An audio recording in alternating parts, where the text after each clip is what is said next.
If you're watching this video, my book just came out. It has been a long journey to get to that point, and I wanted to talk about everything I did, the mistakes I made, the good things I did, how we got here, and I will start from the very beginning, and I hope you enjoy. So, June 21st, 2023 was when I wrote the first chapter of this book, and at the time I actually had an idea for a short story. I didn't really know what I was going to write about. I just had this vision of this guy who's painting an old rail bridge, like a really rusty bridge. And I remember I was on the Amtrak, and I saw something like that and trains, and I was just, something about that image inspired me. And then I was like wanting to challenge myself and write some kind of love story. So I was like, I don't know how to introduce two people. What if one just shows up? So, this girl just walked down the hill and meet the main character of the story, and they talk, and he shows her how to paint, and it kind of goes from there. And I think I wrote maybe that was 2,000 words, 3,000 words, and that blossomed into maybe 5,000 to 8,000 words, and then I completely forgot about it. So I've very often been writing in fits and starts. I would write a little bit, I would put it away, and I've been doing that for a long time. That kind of started maybe from my childhood, but it mostly started from in high school. I wrote a full manuscript, so I wrote a novel. I went through revisions with one of my teachers who also edited this book now. And I finished that book, and I was kind of thinking of sending an email to an agent for traditional publishing, but I was I'm 19, I think, when I finished it. And I just kind of felt like I wasn't ready. I felt like the book wasn't ready, and that's not the book that you guys are going to be reading now. That is still just on Google Docs somewhere floating. And I think it's a good book. It's definitely a very first book in a way that this one also is, and is flawed in similar ways. But anyways, so I picked the book up again in the fall of 2024. So October-ish. What happened was I hadn't been writing at all, but what I had started doing that summer is I had started going to coffee shops. So I told myself I wanted to be more social. I wanted to meet people kind of in my neighborhood. So I started going to this coffee shop every morning before work, have a coffee, have a croissant, bike to work. And, it would be 10 minutes, maybe 15 minutes, 20 minutes. But then eventually I had this routine going, and I wanted to use that time to write. I just had this moment of inspiration where I was I've created this routine for myself. Maybe that's exactly what I need to start writing seriously. And it works. So I would write every morning, Monday through Sunday, every day, and I still write every single day. I mean, there's days I take off, right? So if I go, I go away, I don't write. I don't really force myself to be dragging my laptop everywhere. I don't punish myself if I miss something. Sometimes I have admin work related to the book, and I just, that's the only time I have is in the morning, so I'll just do that, and maybe I won't write, and I don't worry about it. But I think the routine and writing every day is just incredibly beneficial for me, and I think it would be beneficial for more people to try it, to just block out the time if they have it to do it. And so I'd never, when writing the book, and this is a flaw of mine that I want to work on, that I am working on, is that I never had a plan for what was going to happen. I introduced pretty much all the main characters in the book in the first chapter. 2 chapters in, I threw in a couple more, and I was just kind of moving the chess pieces around on the board and trying to get from point A, the beginning of the story, how I set the scene, and then the inciting incident, to the end of the story, where they live happily ever after, or not. I won't spoil it for you. That is actually a difficult thing. So it feels like the phrase I've heard before, it's rebuilding a plane while you're flying it. So, it's 65,000 words. So it's not like a fantasy epic where it can get totally out of hand. And I also wasn't setting out to write the plottiest book around. I was trying to, set a vibe, have the characters talk to each other, maybe people will really kind of understand the things I'm trying to say rather than experiencing it like a gripping page turner kind of book. So what I started to notice when I was working that way is that when I would have an inspiration, when I would know what I wanted to write, I could really start writing. So there's times where I am staring at a blank page, but the more I wrote, the more I had a better idea of how to figure out what's coming next. Just come up with some idea, get words down, and I found that I could write more and more if I wanted to. Like if I wanted to, like, someday to force myself to write, I would be able to sit down. I could write 500, maybe 1,000 words in one sitting. And sometimes I have great mornings where it's 1,000. Sometimes I'll have 200, 300, just because I have distractions. I have other things going on. Maybe I'm chatting with the staff in the coffee shop. But the routine was what was most important. So there's also I think doing it before work was a huge breakthrough for me. I've never really been a morning person until like semi recently. I've tried to do a little more morning because of the book thing. And what that unlocked is when your brain is just waking up and you just have some coffee, you're totally not fried by having, done engineering 8 hours and then, commuting and all of that. You're ready to go. You're at your like fullest of energy. So I found that, taking 10% of that energy off the top of the morning and then putting that into the writing, you can really extend that energy, and it's a very good thing. So I finished the draft in maybe January or February of that year, maybe March. It's kind of murky because I did go back and change things a little bit. And the first thing I did, and this is something I kind of believe in, is after like setting it aside for a bit, is I went in and I rewrote the first third of the book. So I put it on a split screen and I put the existing chapter here and I put the other chapter here, and while looking at the other one, I rewrote it all the way down. And the reason I did that was because since I didn't outline at all, I wanted to go back through and fix inconsistencies, fix things that I realized maybe halfway through weren't working and needed to change, emphasize certain things that happened later in the book, maybe add foreshadowing. I think that's a really great process, and I eventually partially ran out of steam maybe on that, but I also felt like the stuff I had written later was way stronger because I had been practicing writing way more and I had a bit much stronger idea of what the book was. So then when I had that second draft, I went through again and I just did another cleanup pass. Like I read each chapter down and I go in and I have like, it's my way of self-editing really. So I go in and I look at a sentence and I can almost immediately tell like 3 things to change it. Like I feel like I'm like an AI. Like you show me a sentence and I'm like, here's 3 ways that you can fix this sentence. So that's a good skill to have. And then of course I wanted to go into beta reading sort of. So I didn't know exactly if I was going to go traditional or self-publishing yet, but I wanted to get some eyes on the book. There's people in my life who are really interested in, how I write and all that, and I wanted them to be able to read it and give me feedback so I could write the best book possible. And I also wanted to take extra time with this sort of feedback phase to get all that together, to figure out what was working, what wasn't working, and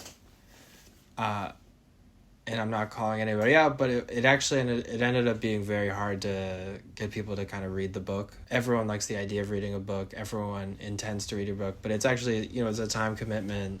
Reading is not a very stimulating activity. So it was kind of like, oh, you can look at it, you look at it. And it ended up being that I won't put a number on it, but very few people read that version of the book. And what I started doing, and I don't regret this at all, I started emailing some of my favorite bands to read the book. So I'm a big music guy. I like a lot of indie bands, and I would go to the contact form on the website. I would find the email, and I would email them the book, and I would offer to physically mail them the book. And 2 of like my absolute favorite artists, so Wednesday and Glady, those are the 2 that got back to me. Oh, and Paranul got back to me. So that's number 3. And when this happened, I was like, oh man, I made it. Like, so I remember like same day, I rushed to the post office. I and I had this like printed, just loose manuscript, and I mailed it to these people. I mailed it to North Carolina. I mailed it to Philadelphia. The one in Japan was obviously over email, but unfortunately, those guys didn't read it as well. And I should have taken this as a sign, like, hey, maybe your book's not that good, but I'm kind of egotistical and I wanted to push through, and I was like, this book just needs to get out, and then the next one will be better, and maybe then the bands that I like and enjoy will read the book. And so, failing beta reading, I moved into editing. So my English teacher from high school, Miss Hawking, agreed to edit the book kind of formally. She didn't know how much time she could dedicate to it, but she did end up finishing the whole thing and giving line comments on the whole thing. And then my friend Helena also agreed to come on as a beta reader, but then she realized she kind of preferred giving like editing style comments, so she went through the whole book and gave comments there, and I had those all in one Google Doc, and I read every single one of those comments. I incorporated pretty much all of their suggestions because I didn't want to be the guy who's like, oh, I won't do this, and I didn't get a lot of feedback that was like, oh, like the whole first half isn't working, or like this character sucks, like, and I don't know if they were trying to be nice to me or not, but the result of that was like I was expecting to make serious changes to the book, and that didn't end up happening, which is fine, and it made my life a little easier. So then, as I was going through the editing process, this was like in the early spring, I was also thinking about, do I want to self-publish or do I want to go with an agent? And I started really researching that aspect. I wrote a query letter, and I kind of had this feeling where I was like, I don't want to like kill my chances before I've even tried. Like I should look around, like I should do my best to go and submit to all these agents and figure out and do that the best I can.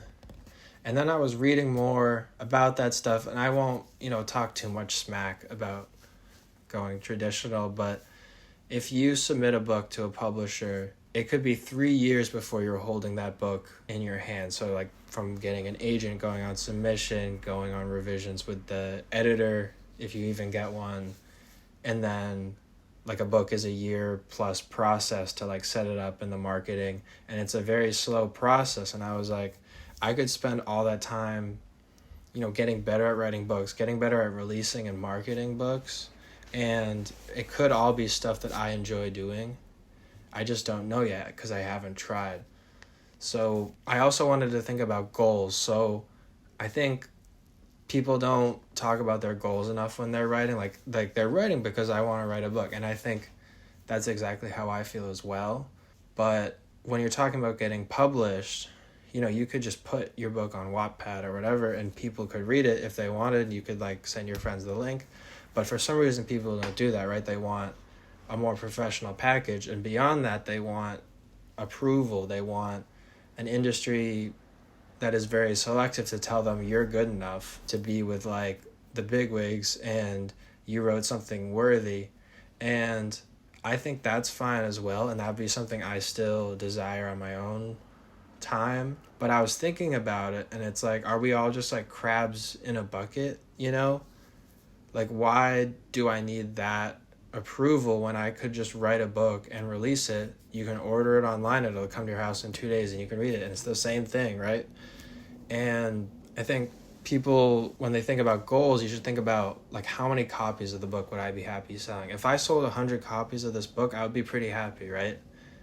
My goal would be long term. If I could make like serious income writing, that'd be wonderful, and that doesn't always happen, right? But I think like 100 people enjoying this book, I don't need a publisher to sell a book to 100 people. I think I could sell a book to 100 people. I know some people of my own. I could make some, a little bit of stir on social media. I could do that on my own. I would be happy with that number. And I think you shouldn't start off thinking about like, oh, I'm going to be Stephen King. I'm going to be this guy. I'm going to sell 1 million books. And then if I get an agent, she's going to rocket me to the top of the bestseller list. Like, not really, right? Like, you could just be stuck on the back, and, your publisher does all the regular stuff for you, but, you don't get pushed as much as the top guy on the list. you kind of fall off the map. All of a sudden the second book doesn't get picked up and you're right back there with me, right? And you just lost several years. And I just want to be working. I want to be improving. I want to be talking in front of a camera. I want to make Instagram posts and TikToks, and I want to work on my website, and I just want to put as much of myself out there as I can and just find my people as soon as I can, while I'm still 24, So then I was looking at getting a cover done once I realized I wanted to self-publish. And so I'm going to pull up the email I sent. So my cover artist is named Ember Nevins. They're someone I knew from high school. And I wrote an email to them, and I was like, I had thought about what would a marketable cover look like, what would a marketable book look like. And for literary leaning fiction, you sort of want to go more towards like a traditional looking cover, so like something more high art, something more minimalist. But then if you're looking at self-publishing and you wrote romance, like you want a very specific style, and that's very specific in your niche, and you should really drill into that. And I had realized very quickly, like joining like self-publishing communities, that I had not written a book that was marketable at all. And I kind of was like, all right, like I could just have the cover that I really want and, make sure it's really good. But at the end of the day, it's not such a big deal. So I wrote Ember an email and I said, Ember, it's been certainly a while since I last saw you. I think it was probably one of those lake trips. I hope you're doing well. Sorry for the random email. Something that I do not usually share with people is that I actually write quite a bit in my free time. I've been working for a while to get better at it. Something I'm looking into right now is the possibility of self-publishing a novel of my own rather than trying to go through a traditional publisher. And so the email continues like that. And so that was March 17th. I sent that email. The book cover process ended up taking a bit, and we went back and forth on like what actually goes in a book cover, because it was Ember's first time working on that, and it was my first time ever having a book cover done, and we worked out a price. And the art is like this physical painting. It's huge, and the whole thing is incredible. It turned out very well, and it's very weird to just hold that in my hands. I think I have a proof here. Yeah, so this is like this is a scan.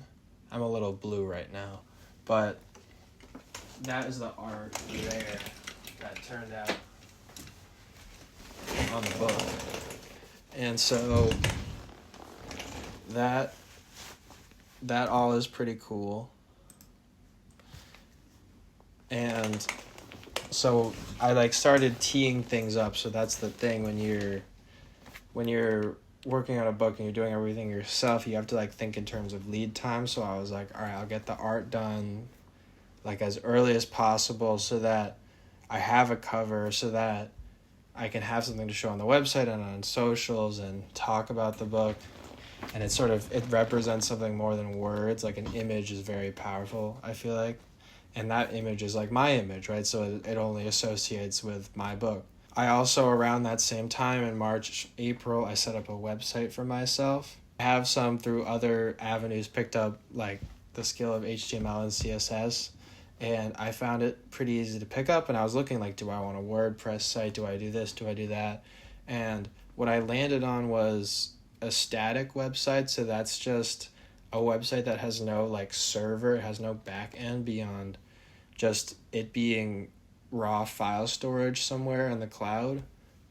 And so what's powerful about this is that it's like the old internet, right? So websites used to just be a page that you would go to and it would load in very quickly and it would be there. But now websites, you click a button and the URL at the top doesn't change. So like it's all doing like thinking in the background. It's doing very slow stuff. Nothing loads properly, right? You get all these cookie notices. I wanted to go back to the old internet a little bit with my website, and I'm really proud of it. I think I did a good job on it. And it's been super easy to update, and keep up with, and it's very cheap to host because I'm not paying for any service. So hosting a static website is free. The only thing I pay for is the domain name, nicholasmarchuk.com, and I pay for the email account associated with the domain so that I can send a newsletter. So the newsletter, so I set up all these different services. So you have to make an Amazon account, an Ingram account. I made my MailerLite account, which is what I use for my newsletter. And everything's easy to use. Some things cost money. I don't want to get too much into the weeds, but part of being an author is making a ton of accounts. I very early on made another Gmail just for author stuff to just keep all those accounts there, because it's just like another pile of passwords and emails and, you know, confirmation links, and it's just too much. So that all is work in itself, just like hey, like, make this account, you know, and it's like, why? But the thing I did next was I made social media accounts. So I started with like Instagram and TikTok, and then I went with Blue Sky. So I used to be really big into Twitter, and I would use it like a lot, and I just realized I had to get off of it. So there's no way I was remaking Twitter. And I did end up using Blue Sky because it turns out the reach is kind of bad on there. So I made a Threads account, which is more connected to the kind of book community on the internet. And that's been okay. TikTok, I do pretty well. I can get 800 views on a video if I like try. Instagram is more for like people to be like socially connected with me. A lot of my friends are on there following that account. And the purpose of my social media was to connect with readers outside of my personal circle, mostly for advanced review copies. So I went through a process where I cold emailed 65 people off of Instagram asking them to read my book for free, so I would send them a copy of the book for free, and hopefully they would read it. And that was a very long process. It was a very tiring process, clicking through Instagram, finding people with their emails listed in their bio, and sending them. So the people put their emails in their bio, even at small accounts on the Bookstagram thing, because they think of themselves as micro influencers, right? So you're kind of giving them something for free, and then they'll talk about your book. So those that I emailed that got back to me were all very excited to take a copy of the book. Not all of them ended up reading it. It was like kind of a pattern you can notice, right? And it's easier if you're writing romance because people will kind of fall over themselves to like sign up for like these advanced copies, and people even like make applications and they vet readers, and it's like you could have 1,000 applications and they take 700 because they don't want to. They cut all the people who only give bad reviews, or they don't give reviews at all. They just want free books, and I didn't really have the luxury of doing that, so I would say 65 emails, 10 responses. And as of today, and I've sent reminder emails out today, but as of today, it's looking like 3 or 4 reviews out of that. So in terms of time spent, not great, but I have made some good connections, and I'm going to scale it up next time and see how many more I can do. The next thing I did was NetGalley. So NetGalley is like the traditional advanced review service that publishers used, and I joined a co-op to join NetGalley for a month, and I got 20 applications on there for my book and 2 reviews from there, and I could get more once the book is out. Don't know.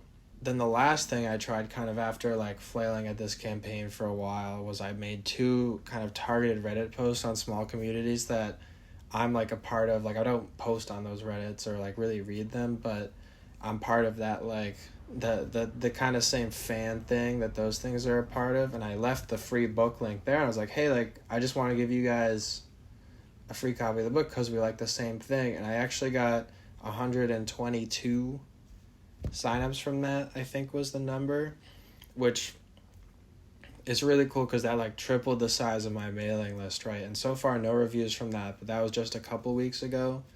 So I'm hoping that some of those people convert into like fans of me, or like some of them read the book and they leave a review.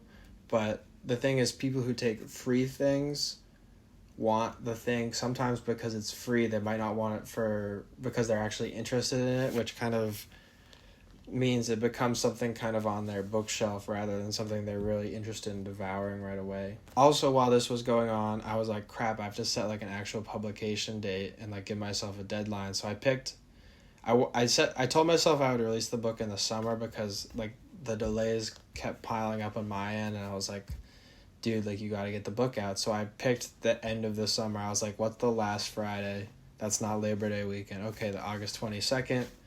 And I probably could have put the book out 2 weeks ago, but it was good to give myself that time because when the book cover got finalized, I ordered proof copies, and there was like a couple of small things that changed, so we ordered another proof copy. Then I had to get a proof copy from Ingram, all these places. And meanwhile, I was setting up the social media accounts, and I was trying to market. I was writing newsletters. And, you blink a couple times and now you're here, right? So the book, I just got an email an hour and a half ago that the book is published on Amazon. I thought it was going out tomorrow, but I think it's a time zone issue. And so the book is out. So what did I do right? What did I do wrong? So I think the best thing I could have done for the book was write a better book. I know that's kind of crap for me to say right now, but I should have outlined something very marketable from the beginning and had a very clear idea of where I was going with it and kind of lined up like a really strong creative vision. And I wrote a second book during this whole process. So like I have a full first draft of another book, and I didn't do it again. So I did outline once I got like a certain way through. I did outline the entire book. But I did not necessarily go for writing a marketable book. It's marketable in interesting ways, and it's kind of weird, and it's out there. But I'm excited for people to read it eventually when that comes out, maybe December. And what did I do right? So I think I made something very real. Like I think the people that like the book really get it. They really enjoy it, it's a very hard thing to reproduce, right? To sort of be able to think about something and then give that thought to another person in a very specific way, in a very long format way, like writing a book. I wish almost that it did better, and I know it's just the first one, and I wish I had a little more traction, but I'm really proud of myself for going through all this way, and I'm kind of standing at the top of the mountain and realizing kind of all of the work that is now behind me that I've just described to you all. I hope this gives someone insight on the work involved in self-publishing a book and what that looks like. I could probably talk about it for a few hours, but my throat is starting to hurt, and it's kind of late at night, so I'm going to call it quits here. Please like and subscribe. We like to like and subscribe. This is the 5 subscriber special, this video. These 5 people, they've been here since day one, and I just, I love them with all my heart. So shout out to the 5 subscribers. Thank you.